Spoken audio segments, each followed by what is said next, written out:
Hello everyone, how are you all? Fine, ma'am. I'm fine. Okay, hope everybody is fine and fit. Today we are going to start another chapter from your book, that is Honeydew में से ले रहे हैं हम The Summit Within. The Summit Within. The extract is taken from Major Ahluwalia's book. Major Ahluwalia जो है उनका जो एक्सपीरियंस है उसमें से ये एक आपके लिए चैप्टर का एक्सट्रैक्ट जो है वो लिया गया है, in which you are going to see the experience of mister HPS Ahluwalia, जिन्होंने कि एवरेस्ट को कॉन्कर किया था in 1965, right. So here we are going to read the story और experience the summit within, यानी कि किस तरीके से समिट मीन्स शिखर, चोटी, किस तरीके से उसको जीता गया. And also it is connected with your behavior or how you are living in the world, right. So that is also कि एक तो ये होता है हमने फिजिकली क्या कर लिया कि समिट जो है, कोई चोटी जो है उसको कॉन्कर कर लिया. And second, within going in our own, हमारे अंदर अंदर जो चलता है, जबकि हम we come to know how to live in this world, right. So before we start the chapter, हम एक छोटा सा इंट्रोडक्शन लेंगे इसका चैप्टर का. Major HPS Ahluwalia was a member of the first successful Indian expedition to Mount Everest in 1965. Expedition का meaning होता है अभियान. एक्सपीडिशन जो है उसका मीनिंग क्या है? अभियान. माउंट एवरेस्ट पे 1965 पे माउंट एवरेस्ट को की चढ़ाई करने के लिए एक अभियान चलाया गया, ठीक है. और उसमें कि कौन थे, जिसको कि मिस्टर अहलूवालिया जो है उन्होंने सबसे पहली बार सक्सेस किया था.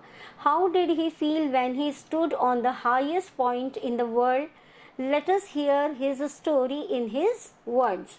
Climbing the summit and then the more difficult task to climbing the summit within, right.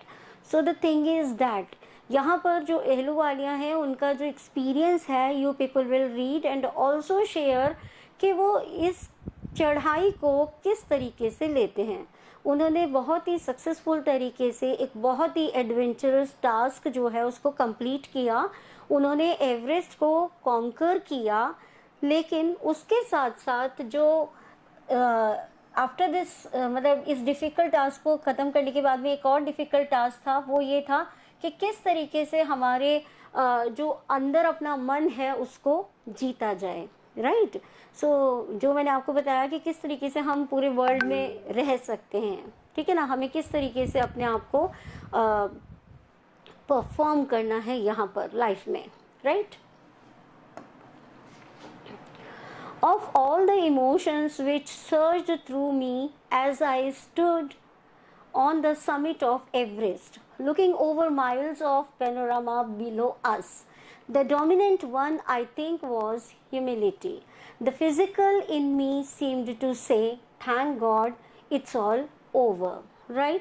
यहाँ पे एक डिफ़िकल्ट वर्ड आया है आपका सर्ज. सर्ज का मीनिंग होता है मूवमेंट, अपवर्ड्स, ठीक है. ये जो तेजी से इंस्टेंटली सडनली जो मूवमेंट होते हैं उसकी बात की जा रही है.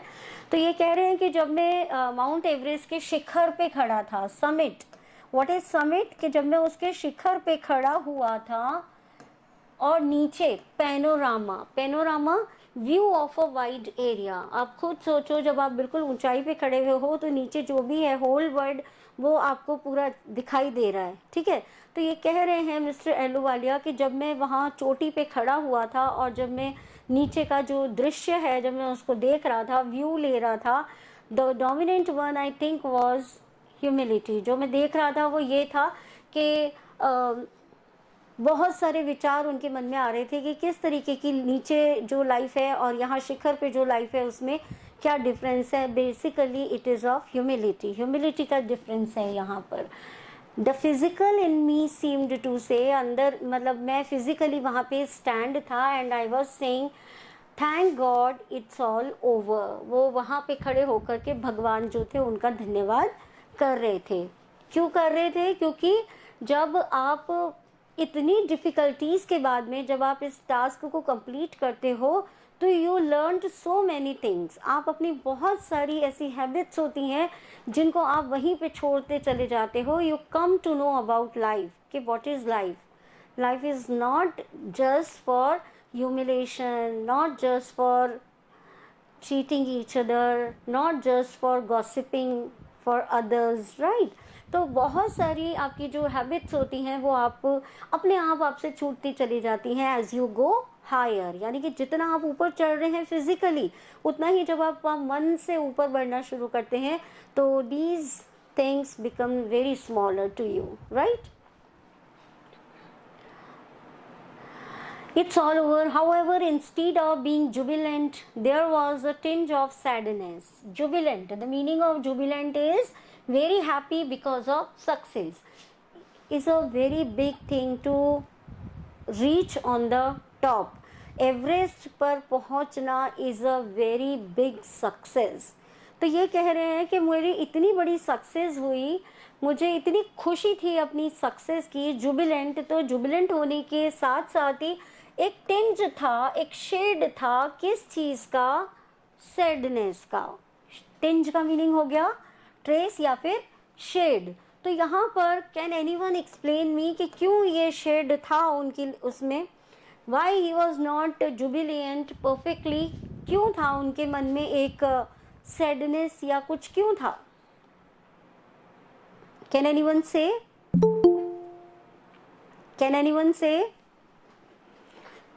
why he is saying like this?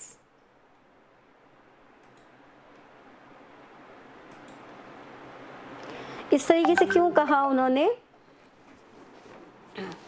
He saying because कि जब आप ऊंचाई पर पहुंचते हो तो आप अपने मन की बहुत सी जो गंदगी है उसको साफ करते जाते हो। तो दैट टाइम आप अपने आप को जानने लगते हो, और जब आप अपने आप को जानने लगते हो तो what is fair and what is unfair वो आपके सामने आता जाता है। तो ये कह रहे हैं कि जहाँ पर एक तरीके की सक्सेस का मेरे को खुशी थी, वहीं दूसरी ओर एक टिंज था किस चीज़ का? सैडनेस का। Was it because I had already done the ultimate in climbing and there would be nothing higher to climb and all roads hereafter would lead down? ये कहते हैं शायद ये ऐसा इसलिए था क्योंकि मैं फिजिकली पूरी जो चढ़ाई थी, यानी कि जो टॉप हाईएस्ट पीक था, मैं उस पर चढ़ चुका था, और उसके बाद में जो भी रोड्स थी वो सब उससे नीचे ही थी। हियर आफ्टर, यहाँ आने के बाद में जो भी रोड्स थी वो सिर्फ नीचे की ओर ही जा रही थी। मैं एक शिखर पर पहुँच गया था, इसके बाद में कुछ नहीं था और ऊपर जाने के लिए। So this may be the reason कि मैं केवल जुबिलियंट नहीं था, there was a tinge, there was a shade of sadness, right? By climbing the summit of Everest, you are overwhelmed by a deep sense of joy and thankfulness. ये बोल रहे हैं आपको overwhelmed मतलब अभिभूत हो जाते हो, आप में मतलब पूरी तरीके से आप सेटिस्फाइड हो जाते हो, you are full of this, ठीक है? तो ये बता रहे हैं जब आप शिखर पे पहुंच जाते हो, जब आप एवरेस्ट के शिखर पे पहुंच गए हो, you are overwhelmed by a deep sense of joy and thankfulness. Deep sense आ जाता है आपको। आप you are not proud there, some time क्या होता है जब हम कोई बहुत बड़ा टास्क कर लेते हैं, बहुत बड़ी सक्सेस अचीव कर लेते हैं, तो somewhere we feel proud also, होता है, इट्स नेचुरल। लेकिन ये कह रहे हैं कि जब आप एवरेस्ट के शिखर पे पहुंच जाते हो तो वहाँ पर पे आप जा कर के बहुत डाउन हो जाते हो। डाउन कैसे हो जाते हो? You become thankful to God, आप थैंकफुलनेस से भर जाते हो। तब आपको एहसास होता है इन चीज़ों का कि भगवान हम आपके थैंकफुल हैं for giving me all this, right? So यहाँ जब हम ऊंचाई पे चढ़ते हैं वैसे ही हमारा अंतर्मन जो होता है वो भी क्या होता है? It becomes full of thankfulness towards God, right? It is a joy which lasts a lifetime. The experience changes you completely. The man who has been to the mountains is never the same again. वो कह रहे हैं कि एक बार जो व्यक्ति शिखर पे पहुंच जाता है, माउंट एवरेस्ट की चढ़ाई कर लेता है, वो व्यक्ति फिर से वैसा नहीं रहता, उसमें बहुत सारे चेंजेस आ जाते हैं।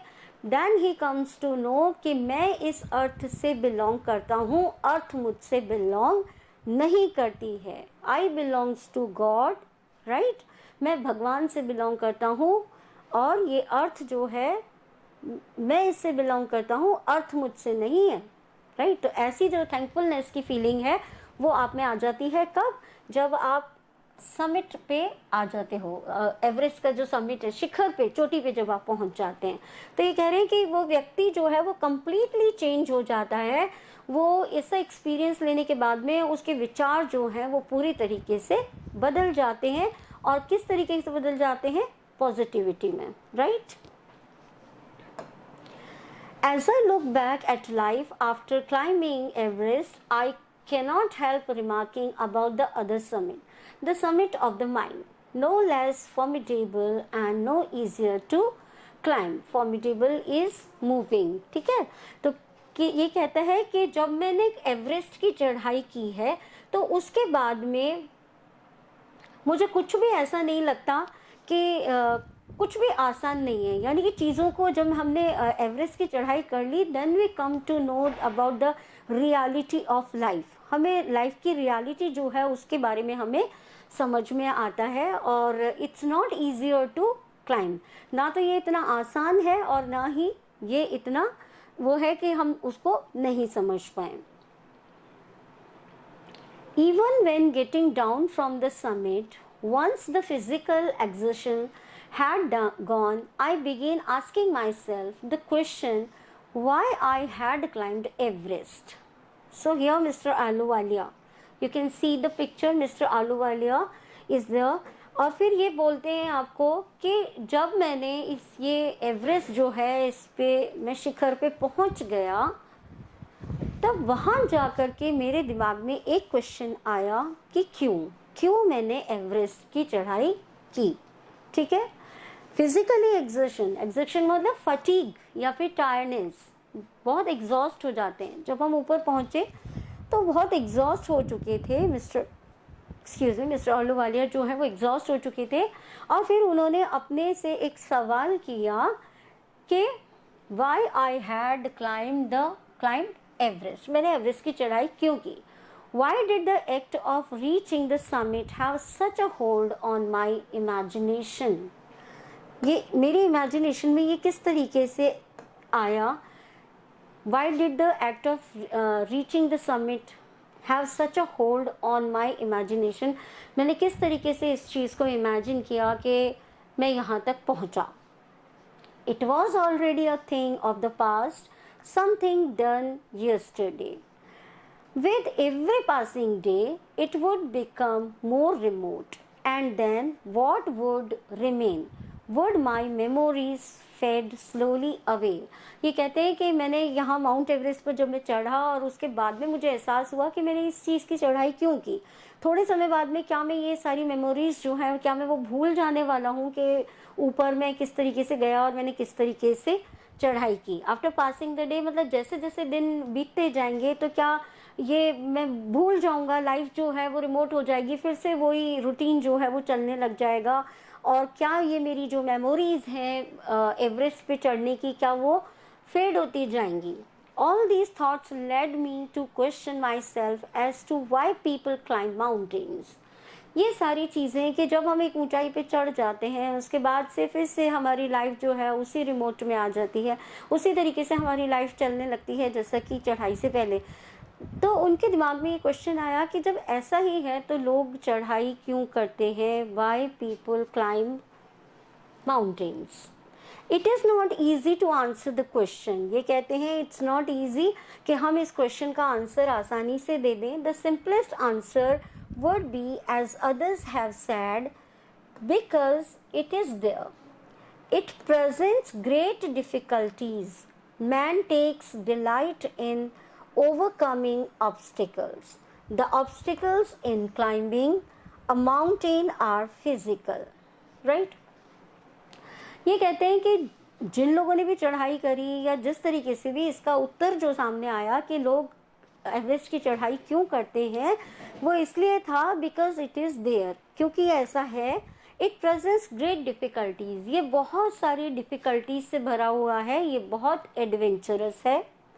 Man takes delight in overcoming obstacle, और जो मैन है, जो इंसान है, ह्यूमन बीइंग जो होते हैं, वो अपने ऑब्स्टिकल मतलब हो गया यहाँ पर आपका कठिनाइयाँ, जो भी रोड़े आते हैं रास्ते में, जो भी डिफ़िकल्टीज आपके रास्ते में आ रहे हैं, रुकावटें जो आ रही हैं, ऑब्स्टिकल रुकावटें, तो उनको दूर करना ये हमारी एक वो होती है कि वो the obstacle in climbing a mountain are physical. जब हम माउंटेन्स को चढ़ते हैं तो ये फिजिकल होते हैं, हम फिजिकल ऑब्स्टिकल जो होते हैं उनको क्या करते हैं, कॉम्पीट करते हैं, उनको हटाते हैं।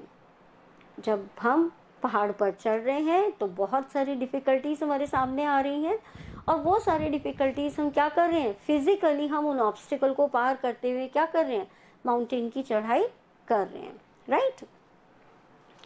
अ climb to a summit means endurance, persistence and will power. ये कहते हैं कि किसी भी समिट को, किसी भी शिखर पर पहुंचना, किसी भी चोटी पर पहुंचना इज एंड्योरेंस, परसिस्टेंस, कितना आप संबल, धैर्य, एंड्योरेंस धैर्य, कितनी परसिस्टेंस है, कितनी विल पावर है आप में, ये शो करता है। ऐसा है, ऑब्स्टिकल आते हैं तो हम तो बहुत आसान सी चीज़ें छोड़ देते हैं, अगर हमें कोई चीज़ समझ में नहीं आ रही, कोई दिक्कत आ रही है, तो हम क्या करते हैं, उसको वहीं की वहीं हम स्टॉप कर देते हैं, छोड़ देते हैं, भाई मुझसे नहीं होगा, राइट। तो ये कह रहे हैं कि किसी भी शिखर को जीतना, वो कौन जीत सकता है, who is endurance, persistence and will power, वो केवल अपनी धैर्य, अपनी क्षमता, अपनी विल पावर के थ्रू ही ऐसा कर सकता है, otherwise it is not easy to climb a mountain. और वो भी कैसा, Mount Everest, the highest peak. किसी भी हाईएस्ट समिट पर जाने के लिए, शिखर पे जाने के लिए जो सबसे ज़्यादा ज़रूरी चीज़ें हैं वो क्या है, एंड्योरेंस, धैर्य होना बहुत ज़्यादा ज़रूरी है, ठीक है ना, धैर्य होना ज़रूरी है, आप में पेशेंस होना ज़रूरी है, आपकी जो विल पावर है उसका मजबूत होना ज़रूरी है। So that's all for today, we will continue our chapter tomorrow. Till then take care all of you.